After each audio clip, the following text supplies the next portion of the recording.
It's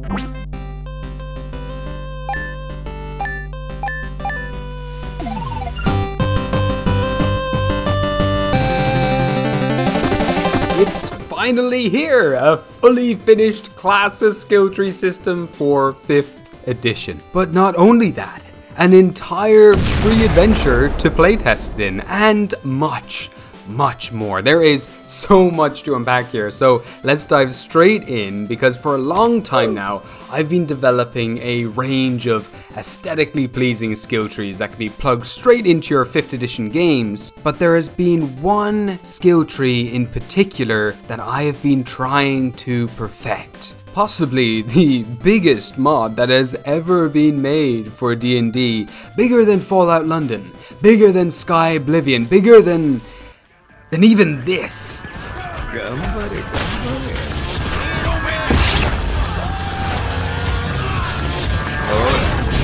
I am transforming D&D into a completely classless system. After months of research, weeks of playtesting, and almost 10,000 words, it's here. A single, compact skill tree, where every single ability has the potential to change the game entirely. Perfectly balanced.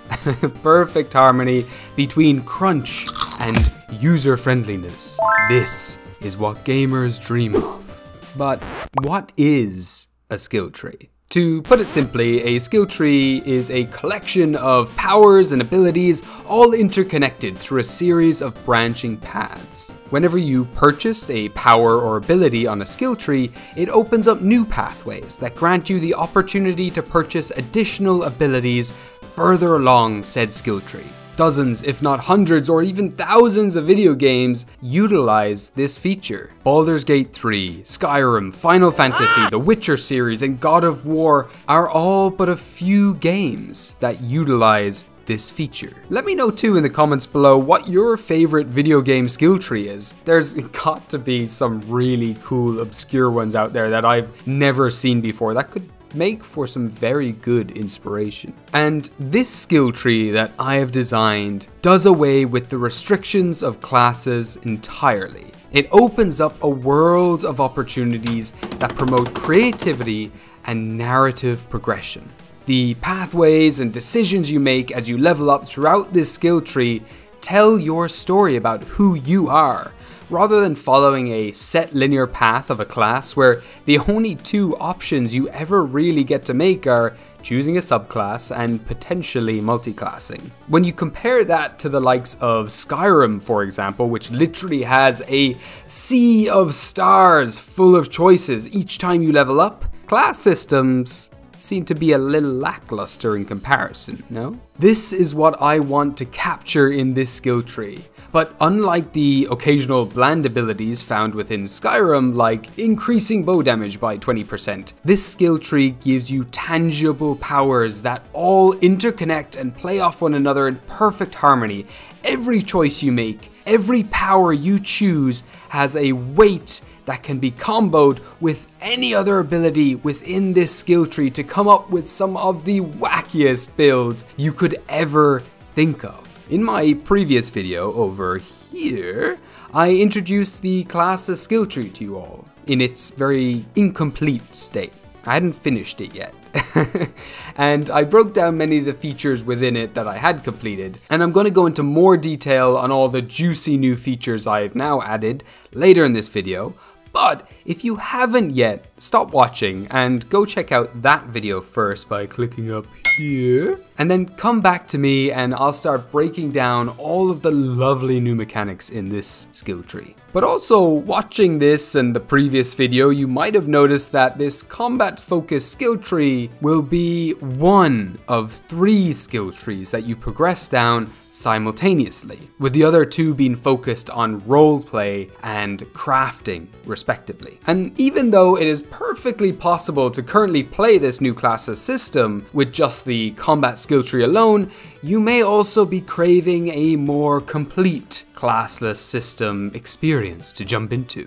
And funnily enough, I just so happen to have one right here in this video's sponsor. Apotheosis. Apotheosis is a dynamic classless progression system where your attributes increase each time you level up based on what skills and actions you've used the most. And as you level up, you can select whatever powers and abilities you want. Who your character is entirely up to you. And because of all this, the whole leveling process is made to feel far more natural. This system also promotes a more natural alternative to hit points with its revolutionary evasion system. Now when you take damage, you know it's going to be bad. If you take damage. This also sets up far more cinematic moments when playing at the table. Everything in Apotheosis is made to feel more natural, snappy, and promote narrative creativity and individuality. But not only that, Apotheosis is not just limited to vanilla fantasy, no. It has multiple plugins, including a whole other book dedicated entirely to turning it all into a sci-fi system game. Have starships soaring through the skies alongside characters and flying carpets or riding on flying whales. And so if you're curious, go check out Apotheosis. And if you find anything you like, use the links below to get a 20% discount on any purchases you make. And thank you again so much to Apotheosis for sponsoring this video. So, back to skill trees. In my last video, which hopefully you've seen by now, we broke down a majority of the powers and abilities found within the 3 core branches of this classless combat skill tree. But what we never covered were these dual pathways in between each of the 3 core branches. And these core branches contain red, blue, and green nodes representing physical, technical, and mystical abilities, respectively. So what happens when you combine the technical and physical abilities, or discover mystical abilities centered around the physical body? How situational can specialized magical powers be? The answers all lie within these yellow, teal, and pink dual nodes. The sideways yellow hexagon nodes right over here, for example, contain abilities dedicated primarily to physical combat. These are your grapple moves, unarmored and natural defense, extra attack, and exposing strikes. More on them later. But then over here in the upright pink hexagons are magical abilities focused around the body. This includes healing and protection, magical martial combat, and other Gish-like powers. And then we have these teal square nodes with the corners cut off. These are all focused around hyper-specific magics, such as creating shadow clones or using the substitution technique from the Jutsu's node, or infusing weapons with primal energies like they do in Demon Slayer, for example. There's even a node purely dedicated to the art of shapeshift, which obviously includes a lot of things like Druid wild shapes, for example. And then the final addition I have added to this skill tree is what I like to call your ultimates. Found in the far 3 corners of the skill tree, these are expensive abilities that can only be purchased if you've dedicated enough of your leveling journey to a specific pathway.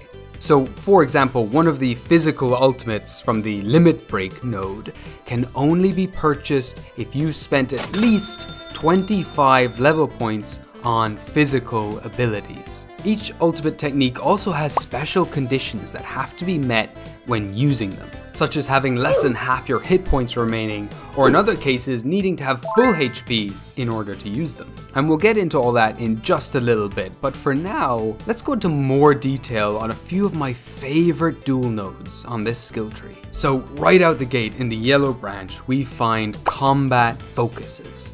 These are similar to your fighter's fighting style, passive abilities that grant you bonuses if you fight in a very particular way, such as focusing on archery, throwing weapons, or defending others. But there's also some really fun, weird little combat focuses here, like Sea Monkey style. And this basically lets you run around like a crazed pirate, climbing and tumbling all over the place. It also gives you a swimming speed. Stances can then be found on the next node over, and unlike combat focuses, these are more of a temporary fighting form that you can take up to gain different benefits in combat. You can have one stance activated at a time, and you need to spend 1 stamina in order to enter it. Once you do so, the stance lasts for a whole minute. The Bounding Elk stance, for example, increases your movement speed and grants you bonuses to to dexterity saving throws so long as you've moved that turn, which is similar to the charging bull stance, which instead though grants you additional damage if you've moved before attacking that turn. And then the flanking wolf grants you a +1 bonus to all your attack rolls for each ally you have adjacent to the creature you're attacking. But one that many of you might want to nab is the grappling serpent stance. This stance lets you attempt to grapple creatures whenever you make a successful attack against them, and is a must if you wish to make a grappling build and plan to invest points into the grapple moves node. This node teaches you 2 new grapples every time you purchase from it. These are specialized grapples you can lock targets into whenever you make a successful grapple against them, so long as you have the stamina to do so. Chokehold lets you slowly deal damage to a creature over time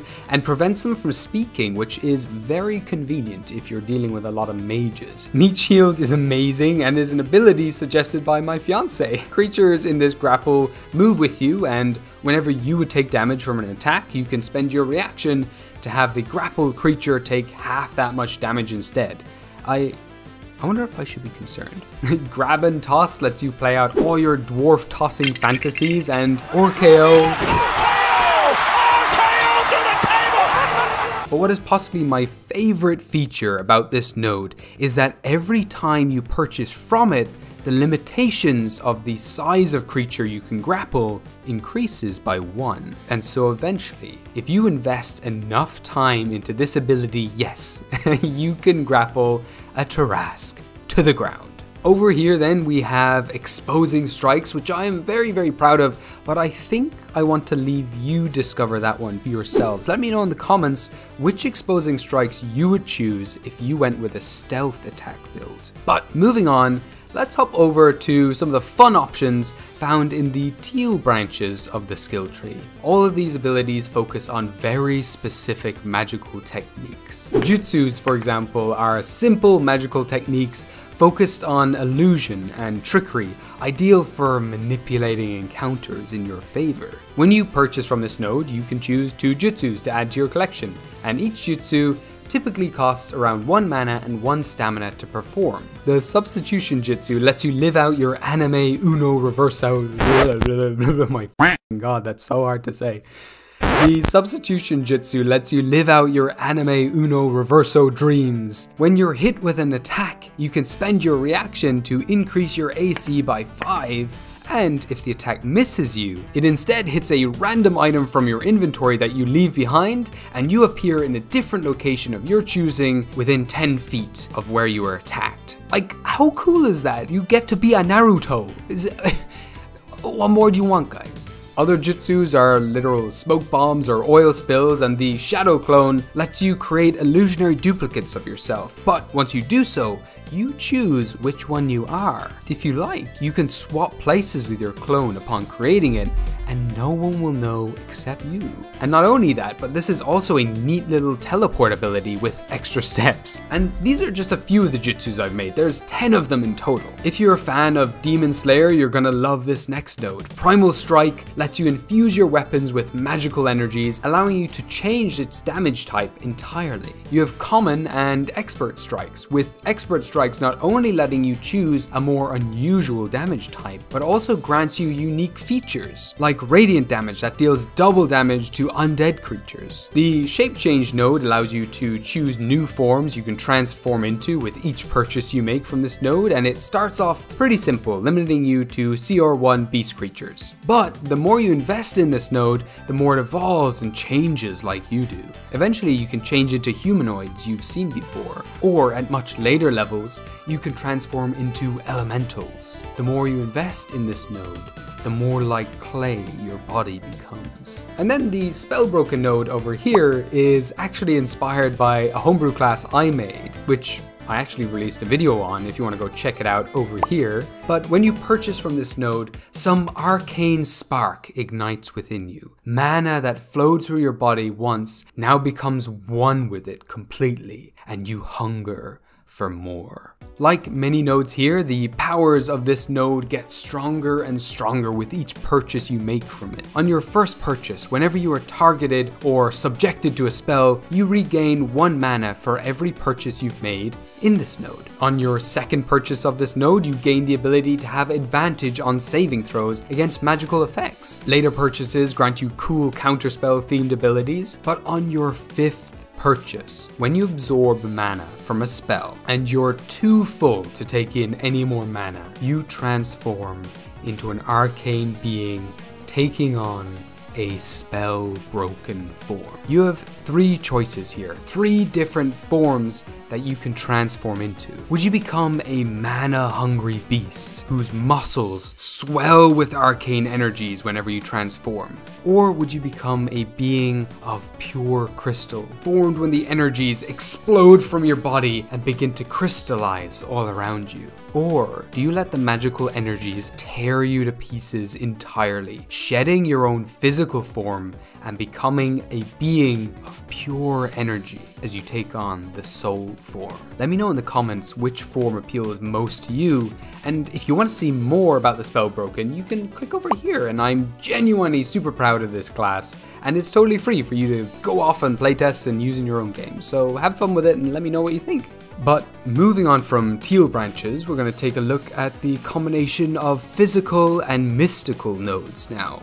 Arguably, I think the shape change and spellbroken form could go over here, but I thought I'd instead dedicate this aspect of the skill tree to more support features like healing and protection, as well as physical arcane combat with all the spellblade gishy powers that you could ever ask for. Allowing players to create magical, non-spellcasting characters was something I really wanted to try to achieve with this skill tree, and I think I have. There's a lot of abilities here that use mana, but they're not necessarily you casting spells, it's just you doing cool magical stuff, which I think is super fun. If you wanna be a sword-swinging magical badass kid, well, whoop-de-doo. Here are some skill tree nodes just for you.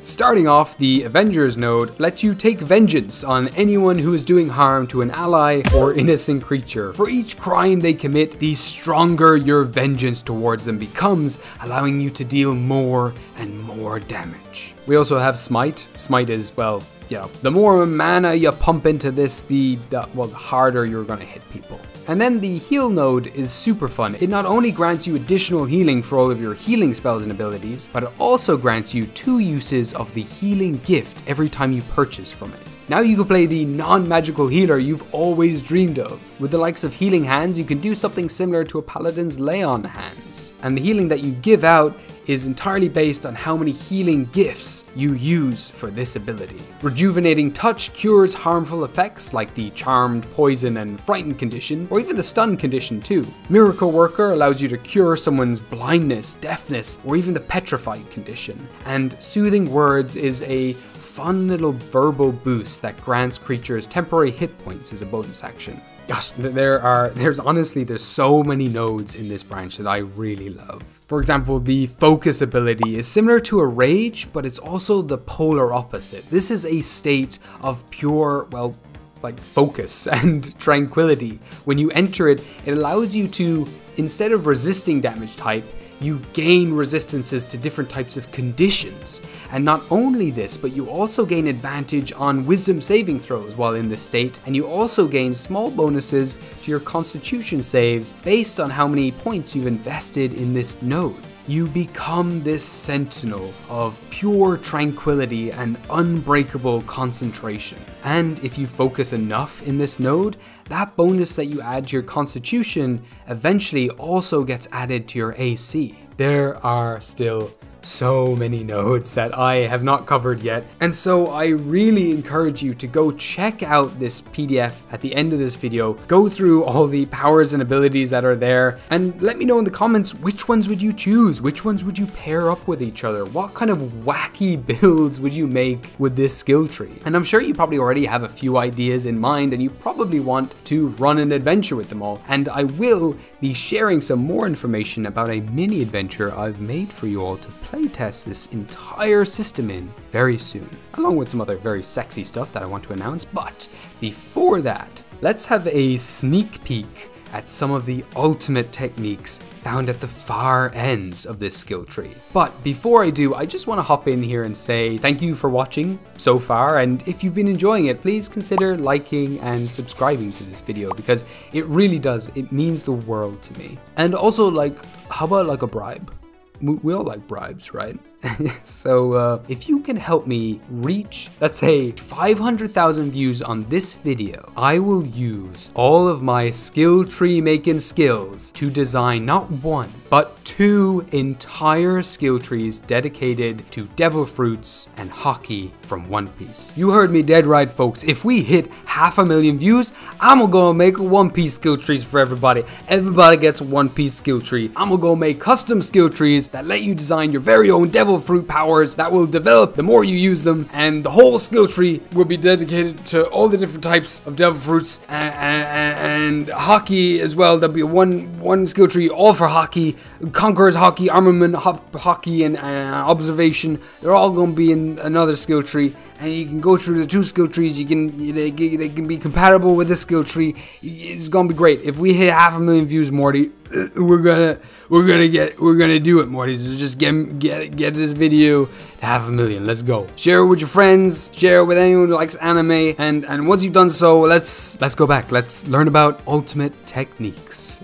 So, some of my favorite moments in anime, or media in general, but you know, anime does this the best, I think, is when the protagonist is totally spent. Their body is destroyed, spent, and you see no way of that character getting out of that situation. But in that moment of desperation, they dig deep into their gut and they find a strength we never knew they had, and they break past all of their physical limits and they fuck up.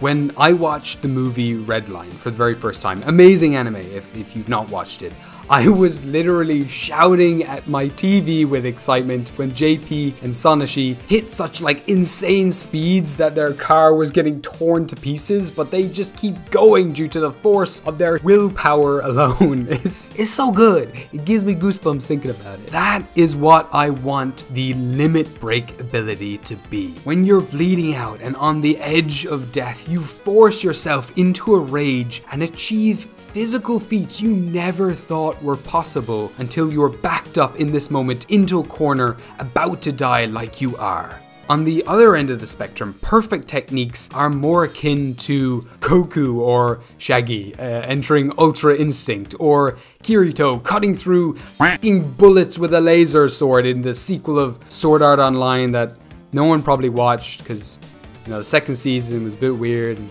it wasn't a good time, but God, like, watching him cut bullets with a laser sword is really freaking cool. So if you ever watch that season, it's pretty good just to watch him cut bullets. It's a cool time. We'll check it out, guys. And then as for the mystic arts, the third ultimate technique on this skill tree, like, have you ever just wanted to blow all your mana or spell slots into one epic moment?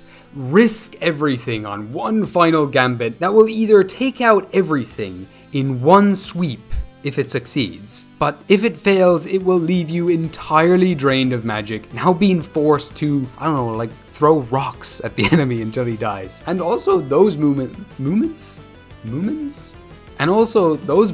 in anime are insane, where, you know, both characters are entirely spent, they've got nothing left, and they're just throwing punches at this stage until one of them or both of them passes out. These epic moments, these final gambits, this is what I wanted to capture with these ultimate techniques. And each core branch of this skill tree contains 5 ultimate techniques that you can choose from. That's 5 for the limit breaks, 5 for perfect techniques, and 5 for the mystic arts. They are pricey, but there's also nothing stopping you from purchasing more than one at later levels. And this is also where high-level games using this skill tree can get really fun. The more you progress through them, the more momentum you build up, the more ability you start comboing with each other. The paths you take tell a story. And one of the biggest compliments I've ever gotten so far about this skill tree was actually from one of my followers who's been playtesting this. And they said one of the skill tree's main flaws is that every single pathway that you take on this skill tree feels valid. All of the abilities are tempting and exciting in their own ways, and just hearing that, I couldn't be more flattered. This is exactly what I hope to achieve when building this skill tree for you all. I don't want there to be one clearly powerful path like Skyrim stealth build archer over there. I wanted every choice, every node to hold fun and inspiring additions for your character. I wanted every level up to feel fresh and exciting, and you know, I think I have. I really genuinely think I've done that, and I'm so excited to share this with everyone. And that's exactly what I'm doing. This skill tree is 100% free for all of you to try out in the description below. It's designed specifically for 5th edition, so you don't have to learn any new rules or any new systems to play it. You can just play it with 5th edition, and it's something familiar you can plug into your games. But I already hear you in the comments as well, you know, saying, hey, like, why put all this work into making what is basically an entirely new game but call it D&D? Well, to answer that, I have to say I am just an impatient man. I do plan to eventually make this into its own system one day, but that is going to take a lot of time. And during that time, I still want to be able to play it. I want you guys to be able to play it and experience what this system will be like in the future. And so I am incubating this system within 5th edition so that you can play it now. With each new skill tree that comes out, you don't have to wait for me to also design 500 plus monsters or like 5 million other mini little kind of mechanics or whatever. You can just try them now with 5th edition and have fun with it. By playtesting this system with the rules of D&D, it's less work for you, it's less work for me, and it also just maximizes fun times and reduces all the bad, boring waiting times. So that is my reasoning for this so far. I want to be able to play this system now. Don't you want to play it now? Like, go play it now. Go try it out. It's super fun. But like, what adventure should I playtest it in? You might be asking. Like, does this mean I have to go out and purchase like a one-shot or an adventure module just so I can start playing it? I mean, you can, but it'll also be like pretty great, right? If there was like an entire pre-made adventure ready to go straight out the gate.